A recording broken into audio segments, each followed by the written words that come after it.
Welcome to Parev TV. Today we share with you an interview the Armenian Radio Hour of New Jersey had with Raffi Bedrosyan of Toronto about a program dedicated to the 7th anniversary of the assassination of Hrant Dink. The keynote speaker at this program is Turkish journalist Hasan Cemal. His good friend Hrant Dink. Hasan Cemal is one of the most renowned and influential journalist authors in Turkey.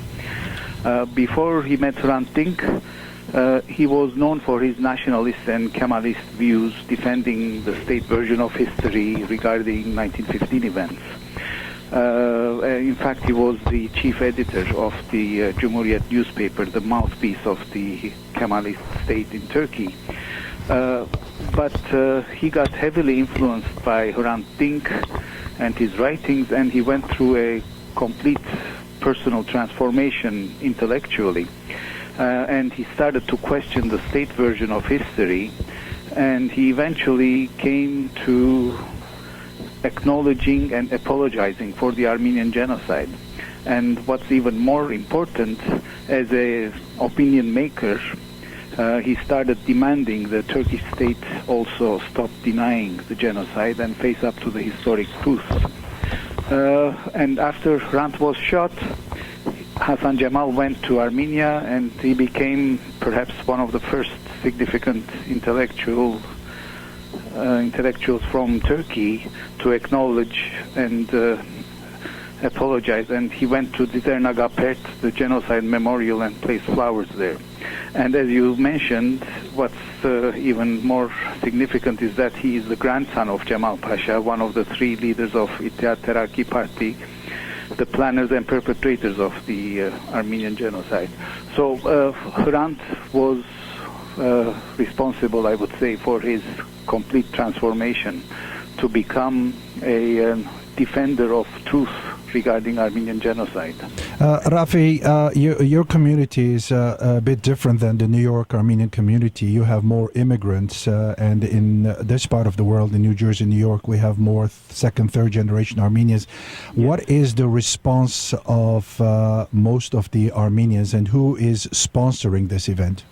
The event is sponsored by several Armenian organizations. You're right, we are more of newcomers here, first generation immigrants, and it's sponsored by Bolsahai, the Istanbul Armenian organization, as well as AGBU, Armenian General Benevolent Union, and also the Iranian Armenians, Toronto Armenian Association, as well as there will be events are being cancelled in other Armenian organizations who are not the organizers of this event, so that their members, their community can also attend this event. So it's really becoming one of the most significant events in Toronto Armenian community. Where is it going to be held?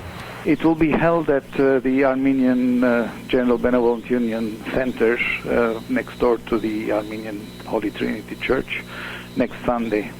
Raffi, we enjoy your writing in the Armenian paper. You have written and done a lot for the Armenian church in Diyarbakir, St. Giragos, and you have presented us documents of historic documents related to these areas. We are all concerned. Obviously, Turkish-Armenian relationship is a very important aspect of Armenian life. And my question is, how do these contacts promote Turkish-Armenian relationship? Where do you expect things to move towards? I'm a firm believer of dialogue, like my close friend Hrant Dink. But dialogue can only be meaningful once both parties, both sides are aware of the truth and the facts. And the Turkish people, the ordinary citizens, for 4 generations now, they are unaware of the facts because they have been brainwashed with the state version of history. So it is very important that Turkish people hear about the truth, and not only from outside, from us, from Armenians, but from Turkish opinion makers themselves. And people like Hasan Cemal and like Taner Akçam and all the other intellectuals, opinion makers of Turkish descent, they are going to shape up civil society and the public perception that the state version of history of 1915 is not correct, and there is the truth lying about there. So by keeping dialogue with these opinion makers first, and then eventually Armenians to Turks, direct contact, I believe that at least the truth will prevail and justice will prevail later.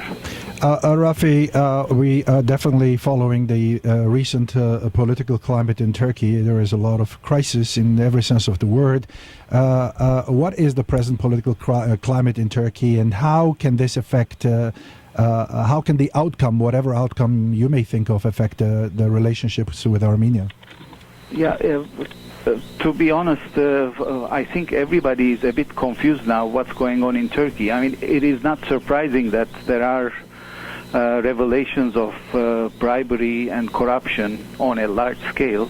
This is not new. What is new is that the way the government is reacting when these scandals broke out, that instead of, let's say, prosecuting and punishing the alleged suspects in this bribery and corruption, which are 4 of the ministers and their families, as well as many business people, the government is now firing and demoting the actual police and prosecutors who revealed these scandals, these bribes and corruption. So instead of punishing the robbers, the police who found the robbers are being punished. So that is quite unique right now. It hasn't happened before. As I said, this corruptions happened before, but not to this extent. They are being challenged and covered up. So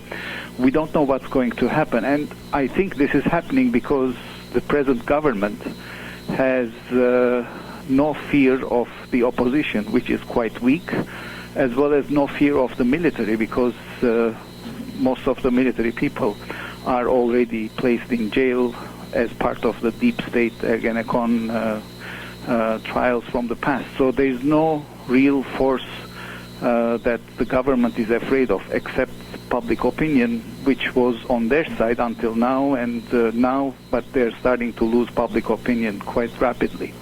And this government was, let's say, the closest to a bit helpful to the Armenians compared to the past one. So it is alarming that once this government, if at all, falls, then what will follow if the previous governments or their versions come up, then they will be more dangerous for the Armenians, I would say. Raffi, այս նյութը, որ գխոսենք շատ խոր է, խորունգ է եւ ժամանակը գարջ է մեզի համար, 1 վայրկյան ունիս հայերենով ամփոփել ինչ կրնաս ասել Պագման։ Շատ շնորհակալ եմ։ Մեզի համար ասիկա պատմական օրը պիտի լա, ամեն տարի գտոնենք Հրանտինքին մահը, բայց այս տարի քիչ ավելի աստետիկ պիտի լա, որովհետև իր բարեկամներեն մեկը, որ թորնիկն էր հայոց ցեղասպանությունը կազմակերպող մարդոցմե մեկը, եւ Հրանտինքին շնորհիվ ամբողջովին փոխված է եւ մեր կողմը կփռնե հիմա այն ձևով, որ իրականությունը կուզե բացատրել թուրքասկին թուրքերեն լեզուով եւ ասիկա գուզենք մենք շարունակել դիալոգին մեկ մասը լալով։ Ռաֆի, շատ շնորհակալ ենք այս հարցազրույցին, ժամանակ դվիր, գիտենք գդարած աշխատանքը, կլսենք կգարտանք ու մասիդ հաջողություն, դուք այդտեղ կբայքարիք Թորոնտոյի մեջ, մենք Նյու Ջերսի մեջ եւ ամեն քաղաք բարդականությունը գդարե, հաջող ընտանա մեր կորձերը, հաջողություն Ռաֆի։ Շատ շնորհակալ եմ, ձեզ յալ հաջողություն։ Thank you very much.